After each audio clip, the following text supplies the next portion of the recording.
In February 2011, myself, Travis Knights, and a boatload of hopeful tap dancers descended upon New York City to audition for a revival of a celebrated show called Imagine Tap. Auditions for tap shows of this caliber are so rare that dancers came from across the globe to attend.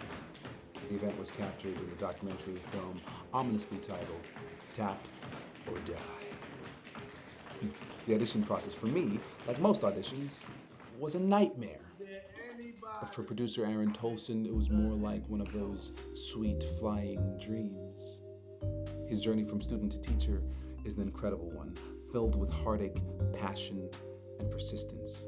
One of the hardest things about this business of show is rejection. Tolson figured out how to deal with this, move on, and ultimately triumph. The Interviews is a series about survival, how to survive in a life of tap. In pursuit of this question, it is with great pleasure that we sit down with Aaron Tolson.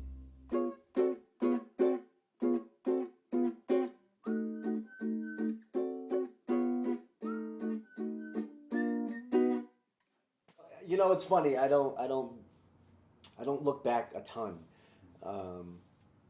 There's some things of my life that were so major at that time. So I'll tell you, 10 years old, I started tap dancing. By the time I was 14, I had started running track. I'm taking tap class in Boston with Julia Boynton and Josh Hilberman. And there was an audition for a show that was coming to Boston called The Great Tap Reunion. Savion Glover was supposed to be running the audition, but he had a broken ankle. So Josh Hilberman ended up running the audition. There was like 30 kids at this thing, and there was one kid that I really got along with named Derek Grant. And so I was 14, he was 15. The material was laid out, and then all of us kids were left to our own devices to work it out. And Derek had a group around him, and I had a group around me, and we taught all the rest of the kids the work. I got the job. I got to do a trio on stage at the Apollo Theater with Derek and Savion. So 14 years old at the Apollo Theater was quite an experience, and I had a little solo in the middle of the number. It was mostly wings, mostly 1 foot wings. And I came off stage, and I remember like, I was so focused, I'm getting ready to go back on stage, and a voice to my right said to me, "That was great." And I turned around and said, "Thank you." And it was Gregory Hines. And I was so like amped up, I wanted to talk, and I had to run back on stage. So while this was happening, I ended up being really good at track, and I ended up getting a full scholarship to St. John's University in New York City. At that time, Savion was teaching a lot at Broadway Dance Center. I would show up and he would just have me come into class, and we would dance. I'd take his classes. My last year of college, which would have been 96 to 97, I got a phone call, and Savion he had called my apartment, and he asked me, "Are you still dancing?" And I said, "Yeah." Stop. So for this next part, you have to understand what 1996-97 means in the context of this story. It's at this time that the show Bringing the Noise, Bringing the Funk opens in New York. The show quickly becomes an international sensation and revolutionizes tap dance, so much so that it becomes difficult to hire tap dancers capable of executing and interpreting the material. So it's a big deal when Savion Glover, the choreographer of said show, calls you and asks, "Are you still dancing?"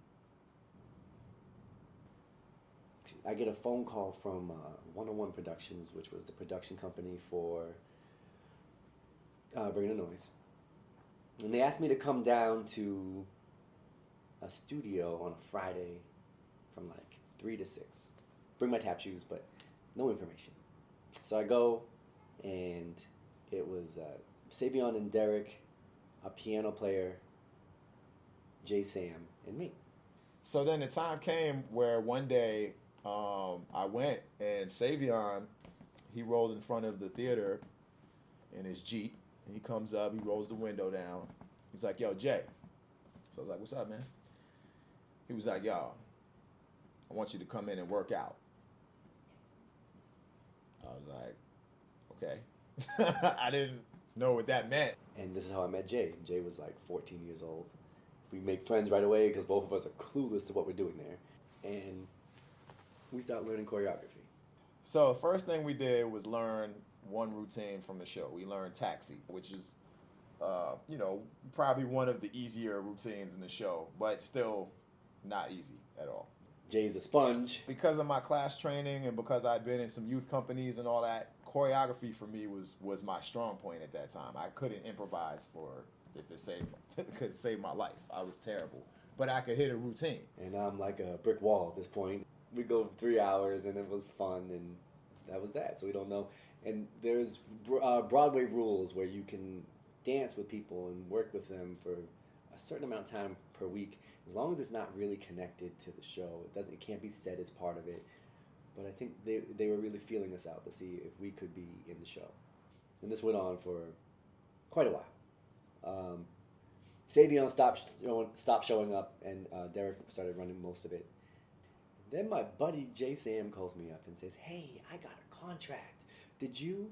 Now, he was a kid, so I get it. It was, and I was like, "Oh, I don't know. Let me call them." So I figured, and I called them up, and I'm like, "Hey, what's the story?" They're like, "Oh, we're going to suspend rehearsals for now, and we'll see." So I get another phone call where they said they want to have kind of a private audition, an invited audition, and I'm invited back to this audition. And we went on the Ambassador Theater stage. Again, I think we did more choreography from the show, and they picked 8 people from this audition, and we went into the original Funk University, and that was with Ted Levy, 5 days a week, 8 hours a day. They paid us to be there, not much, but they paid something. I mean, being paid to tap dance is still great. It was great then, it's still great now. It was some of the hardest, best, worst days of my career. Funk U was 4 months. And at the end of 4 months, we had an informal audition. And they gave out 7 contracts. And I didn't get one. And it was devastating. I think I had ideas of quitting tap dancing after that. I got sent home from Funk U. I got sent home from rehearsals for having an attitude or not really getting it. And I didn't have an attitude, but I really didn't get it. And I did carry an air of confidence with me, and it had everything to do with my running. Coming out of high school, I was top 10 in America as a sprinter. Right before Funk U, I qualified for the Olympic trials. I had this confidence about me because I was doing something that was just, I was fast. And it doesn't translate well to tap dancing to have that same, I'm really... But you need to have that confidence to run. You need to be the guy, you don't need anybody else. You're going to do it. You're going to get it done. It's kind of what behind my drive as a tap dancer. Not kind of, it definitely is. But carrying that confidence into a group of majorly talented people can come off wrong. They told me I could come back. There was going to be another one. I remember the first day I show up, new group of guys. I walk in, I put my tap shoes on, and Ted says to me, "Don't walk in here like you know and shit." And I was like, I haven't done anything. We haven't done a step. And I'm like, so already we start there. In the meantime, I'm like, tap was busy, and there were jobs. I did this thing, Absolute Tap, so I was touring the country promoting Absolute Vodka. I was in Manhattan Tap for a little while. There was a Tap Dogs workshop that I had been part of. I was doing lots of stuff, but it just couldn't be a noise. And then there was a third round of Funk U. And they called me and they said, "We'd like you to come back." And now at this point in time, Derek's in charge of things. One of my biggest advocates and people that helped me figure it all out was Derek. Because Derek had seen me. He'd seen me at 14. He'd seen me go through the running. He'd seen me show up at the theater. Saw me going through Funk U. Knew my running career. Knew my family. He was just welcoming my family. And that kind of friendship it lasts a lifetime. I was the oldest guy going in. And I would be the first one there and the last one to leave. I really was helping these guys develop their dance. As much as Derek was there, Derek often had to leave or come late. And I think he really knew that I would take care of everything that needed to be done. I found out after the fact that they were training me to be the dance captain. That was, so it like, even though I'd never been in, I'd been around, I'm older now, and okay. So we had an audition again. George Wolf was there again. I remember them saying, we'll call you tonight. Everybody will know tonight what the situation is. I didn't get a call that night. It was a Friday. I didn't get a call on Saturday. And then Sunday, I get a call, and it's Derek, and he said to me, I remember the first words he said to me were I didn't know how to make this phone call. And so I didn't get the job. Somebody else in the cast had moved over to the dance captain spot, and so there was no job for me. And that was kind of like, okay, it's 2.5 years. I had to like do something. One of my very good friends, Sharon Aldridge, was on tour with Riverdance. She was one of the 2 girls that ever did the tap dancer spot. She said to me, there's going to be a position opening up in Riverdance, and you should send your tape in. There's a guy that owns it, John McColgan. He's like the guy. But Julian Erskine is a major part of Riverdance. And so I sent him my video directly to him in Dublin. Then I proceeded to call him every day and ask him if he got my tape. And I didn't know who he was, so I just kept calling. I thought he was a casting guy. I didn't know he was the guy. And finally I get him on the phone one day, and he's like, yes, I'm going to watch a video. I remember going to the Riverdance audition and sitting there like this and watching everybody else.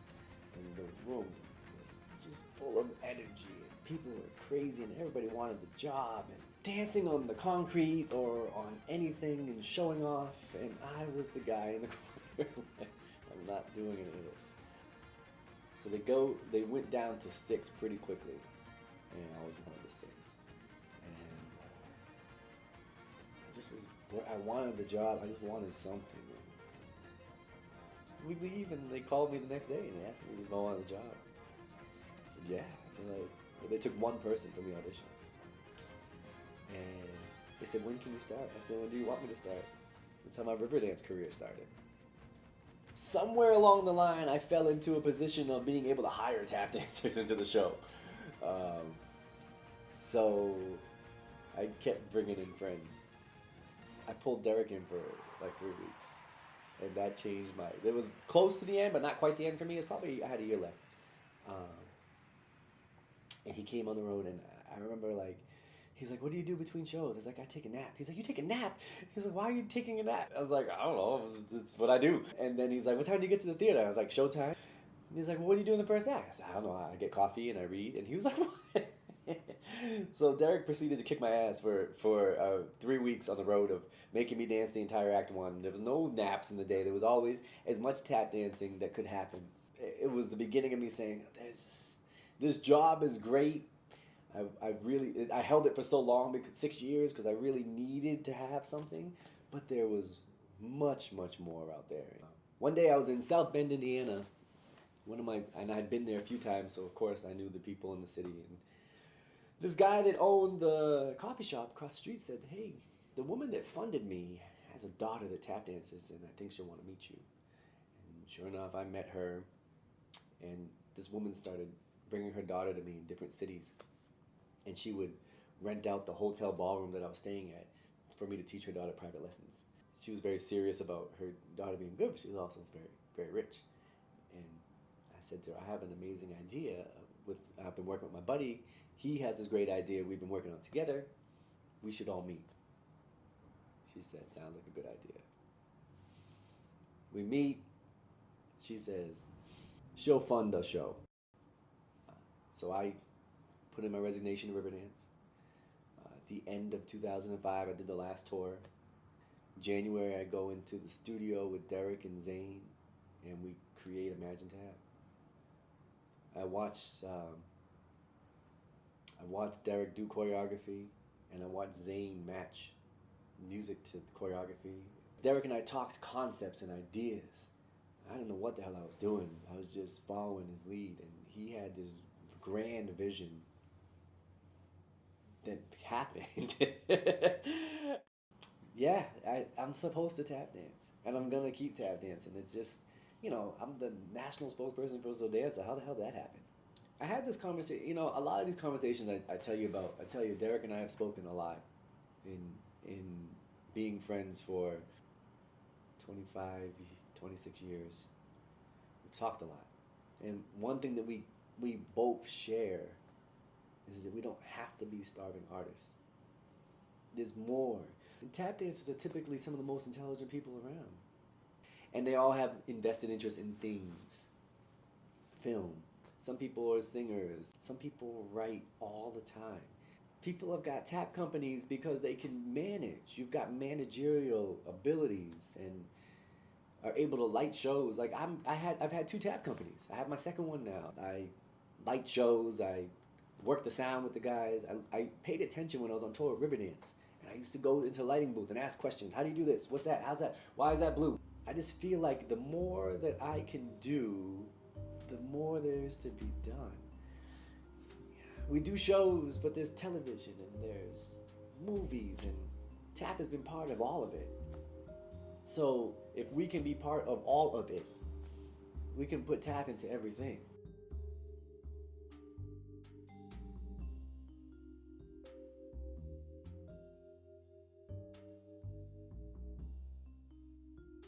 There's a jam that I forgot to tell you about that happened during the first run with Jay. It was a cypher, and the rules were if you didn't start in time or you didn't finish in time, you did push-ups. I get there, it's me, Aaron Tolson, Savion, Derek, Ayadeli, and Dormisha. I did lots of push-ups. I just remember the day of doing lots of push-ups, man. That's just nobody was keeping time. Nobody was tapping the floor. You had to figure it out, and I just wasn't figuring it out. Probably every time I went around, my timing was slipping, and I was just making mistakes. So every time I would mess up, it didn't matter who was close by. They'd be like, "Yo, get down and give me push-ups." Nah, I didn't know what I was doing. I didn't know that I couldn't count. It took me a long time to figure out that I couldn't count. It was a time where, the standard of like acceptability within a jam even was like, if you're not holding time, if your phrasing's not clear, if your steps are not clear, then you're going to be held accountable by exercising and paying the price. It was like being on a sports team where like if you messed up a play, you had to run laps around the gym or around the track. That's how I felt, but it made me stronger, and it made me not want to mess up. It made me practice harder to then not have to, do push-ups and do all that. So that was the beginning of my personal training and practice regimen.